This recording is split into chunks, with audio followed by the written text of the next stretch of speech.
नमस्कार दोस्तों, स्वागत है आप सभी का हमारे इंटरेस्टिंग फैक्ट्स के चैनल में। फ्रेंड्स, आज हम कुछ इंटरेस्टिंग फैक्ट्स हमारे चहीते मामा जी के बारे में डिस्कस करेंगे। वेट अ सेकेंड, मामा जी, क्या मैं सही बोल रही हूँ? जी हाँ दोस्तों, कुछ इंटरेस्टिंग फैक्ट्स हमारे चंद्रमा के बारे में आज बात करेंगे। यूँ तो मैं कोई एस्ट्रोनॉट नहीं हूँ, फिर भी हम आज चांद का सफ़र करेंगे। तो क्या आप लोग तैयार हैं? तो चलिए चलते हैं इस चमकीले फैक्ट्स के सफ़र में।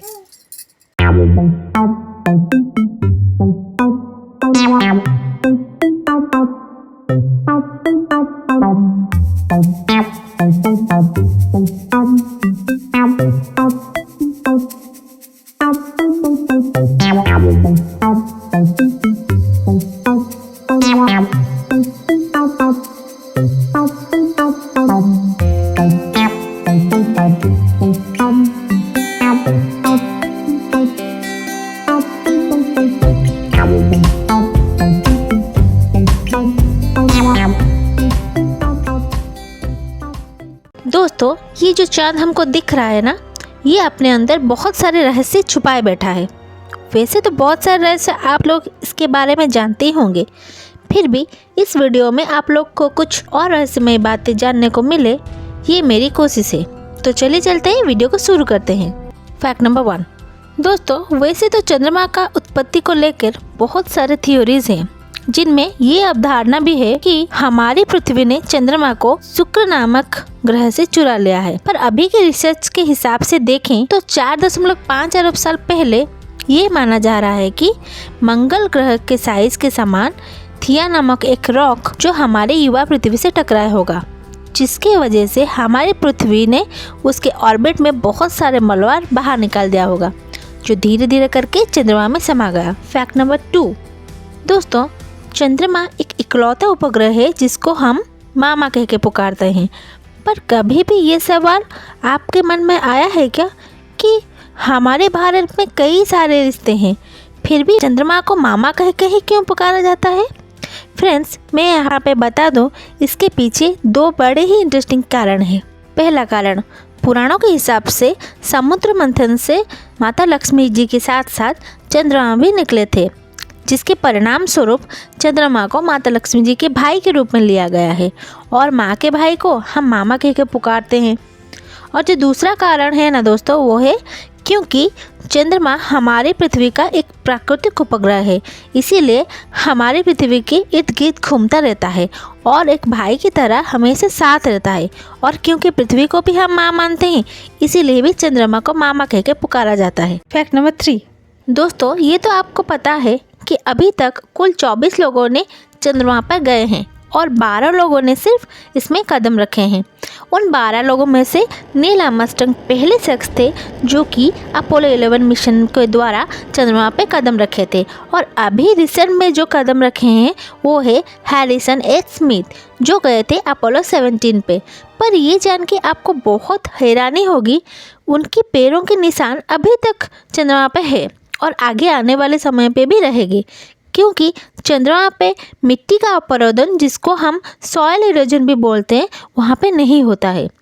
दोस्तों, जैसे कि हम जानते हैं, सॉइल इरोजन बहुत सारे माध्यमों के कारण होते हैं, जिनमें हवा एक माध्यम है। चंद्रमा के छोटे आकार की वजह से इसमें चुंबकीय क्षेत्र नहीं है जो कि एटमॉस्फेयर को पकड़ के रख सके, इसीलिए चंद्रमा पे हवा नहीं है जो कि इसमें लगा निशानों को मिटा सके।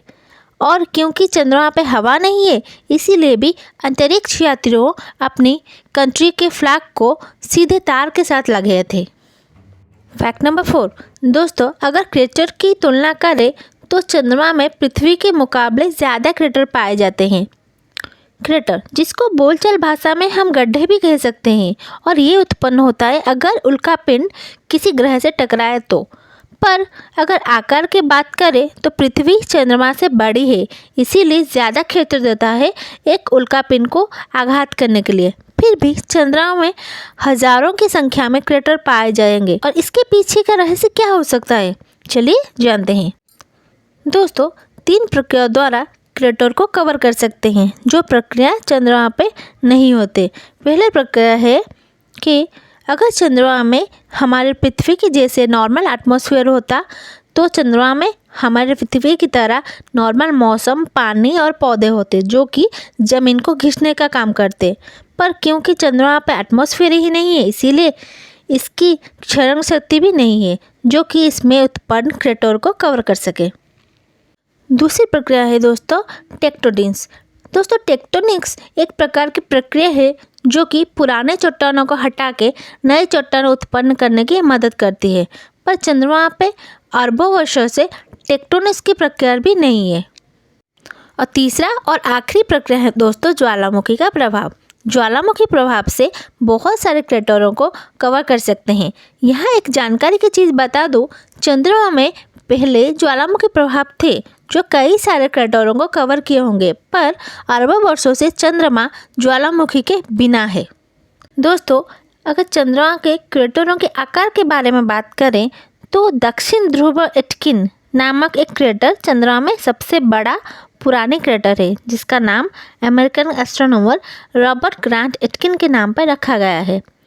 इन सब फैक्ट से ये पता चलता है दोस्तों क्योंकि चंद्रमा में कोई क्षरण शक्ति नहीं होती है, इसीलिए एक बार कोई चीज़ अगर चंद्रमा पर टकरा जाता है वो घटना समय के साथ जम जाता है। Fact number 5। कितना सारा फैक्ट्स है दोस्तों, आप लोग बोर तो नहीं हो रहे हो ना? वैसे म्यूजिक बोरियत को मिटाने का एक अच्छा साधन माना जाता है।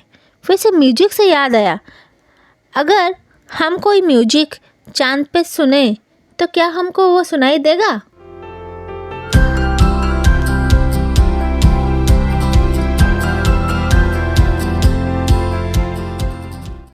नहीं, क्योंकि ध्वनि एक यांत्रिक तरंग है और इसे यात्रा करने के लिए एक माध्यम की आवश्यकता होती है जो कि हवा होती है, पर चंद्रमा पे कोई हवा नहीं है। Fact number 6। 1969 अपोलो मिशन के द्वारा ये पता चला कि चंद्रमा जो अभी तक हमारी पृथ्वी का सबसे करीबी सैटेलाइट है वो एनुअली 3.8 सेंटीमीटर दूर जा रहा है। चंद्रमा पृथ्वी के चारों ओर घूमता रहता है क्योंकि पृथ्वी अपनी ग्रेविटेशनल फोर्स के द्वारा इसको खींच के रखा है, पर साथ ही साथ चंद्रमा का भी अपना ग्रेविटेशनल फोर्स है जिसकी वजह से समुद्र में लहरें उठते हैं और चंद्रमा को बंदूक के पीछे हटने का समान एक किकबैक इफेक्ट मिलता है। यही कारण है दोस्तों कि चंद्रमा धीरे धीरे हमारी पृथ्वी से दूर जा रहा है। Fact number 7। चंद्रमा का मिट्टी जिसको हम लूनर सेल या रेजोलिथ भी बोलते हैं, उसका जो स्मेल होता है दोस्तों वो गन पाउडर के जैसा होता है। Fact number 8। अर्थक्वेक्स के बारे में तो हम सब जानते हैं, पर क्या आपको पता है मून क्वेक्स भी होते हैं जो पृथ्वी के ग्रेविटेशनल फोर्स की प्रभाव की वजह से होते हैं, और ये मून क्वेक का ड्यूरेशन तकरीबन आधे घंटे तक हो सकती है, पर अर्थक्वेक के मुकाबले इसका जो इंटेंसिटी होता है वो बहुत कम ही होता है। तो दोस्तों देखिए, चंद्रमा जो हम बचपन में कहानियों में सिर्फ सुने थे और पढ़े थे कितना रहस्यमय है और इसका अस्तित्व हमारी पृथ्वी के लिए कितना महत्वपूर्ण है। ऐसे ही इंटरेस्टिंग फैक्ट्स के लिए हमारे चैनल को लाइक और सब्सक्राइब ज़रूर कर दीजिएगा। तो चलिए मिलते हैं एक और इंटरेस्टिंग फैक्ट के वीडियो में। तब तक के लिए नमस्कार, goodbye and take care.